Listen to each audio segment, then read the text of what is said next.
Welcome to This Explainer. Today, we're diving into something we all talk about literally every single day, but rarely stop to actually define: justice. What is fairness, really? Well, we're going to trace the fascinating evolution of this concept, starting all the way back in ancient Greece and bringing it right up to some, honestly, pretty relatable modern frameworks. To keep us on track, here's our roadmap for today. We'll start with the ancient foundation, move into modern frameworks, and wrap up with a contemporary synthesis. All right, let's jump right in with the oldest, most fundamental question in all of political philosophy. What does it actually mean for something to be just?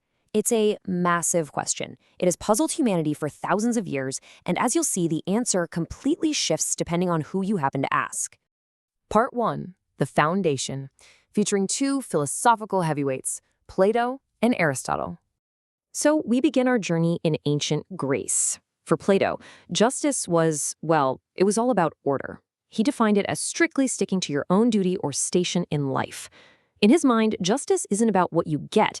It's this crucial virtue that introduces and, more importantly, preserves balance in a society. It's like a giant puzzle. If everyone does their proper role without overstepping, the whole society stays in perfect harmony. It's a very systemic, top-down way of looking at fairness. Now, Aristotle took a totally different angle. He zoomed in a bit, moving away from just looking at societal roles.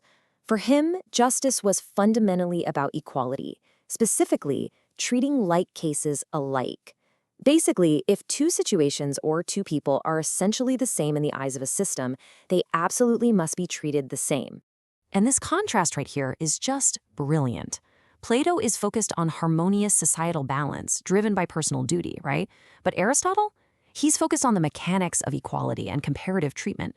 It's really the difference between asking, hey, is society functioning smoothly as a whole, versus asking, are these two specific individuals being treated identically? To take this a step further, Aristotle broke his idea of equality down into two distinct forms. First, there's identity of treatment. This is literal, treating everyone the exact same way, no matter what. The second form is proportionality or equivalence. This is where treatment is scaled to fit relevant differences between cases. So you aren't treating everyone identically, you're treating them proportionally based on the specific context or, what they bring to the table. Moving right along to part 2, modern frameworks, and the three main approaches to justice. So moving beyond the ancients, later thinkers grouped justice into three broad buckets. The first is rights-based justice. And within this, there's a fascinating split. Classical liberals champion negative rights, basically freedom from interference, just the right to be left alone. Positive liberals, on the flip side, push for positive rights. These are active entitlements or resources that the state absolutely must provide to keep society functioning justly. The second bucket is desert-based justice, sometimes called natural justice. This operates on a super intuitive idea. People should get exactly what they've merited. Simple as that. In this system, you receive resources in direct proportion to what you deserve based on your hard work, your actions, or your individual merit. The third approach is need-based justice, which was advocated by Marxists. This completely flips the script on merit. Here, citizens contribute according to their capacity, and all labor is voluntary, meaning you choose how you want to contribute to society. In return, you get free access to society's economic output based purely on your individual needs. Let's put that into perspective with a modern analogy. Think of society's resources like a piece of shared software. In a need-based framework, you get full access to that software simply because you need it, completely irrespective of whether you wrote a single line of code for its development. Your need is the only key.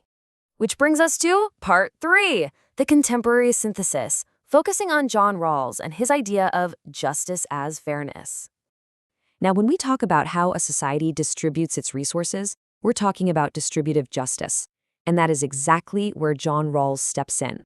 He was a wildly influential philosopher who looked at all these complex ideas we've just covered, rights, merit, need, equality, and tried to synthesize them into one cohesive system.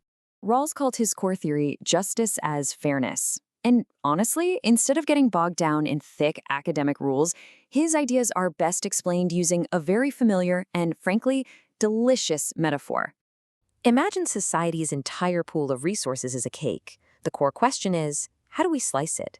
Do we distribute it like that simple dotted birthday cake on the left, using Aristotle's identity of treatment, where everyone gets a perfectly identical slice?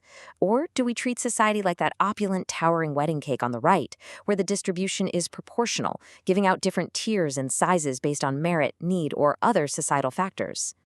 I want to leave you with this really provocative thought as we wrap up this explainer. Rawls argued that the only way to truly slice the cake fairly is if the person cutting it has absolutely no idea which piece they're going to get. So think about it. Before you know your station in life, before you know your skills, your needs, or your merits, exactly how would you choose to slice that cake? Keep questioning what it means to be just, and think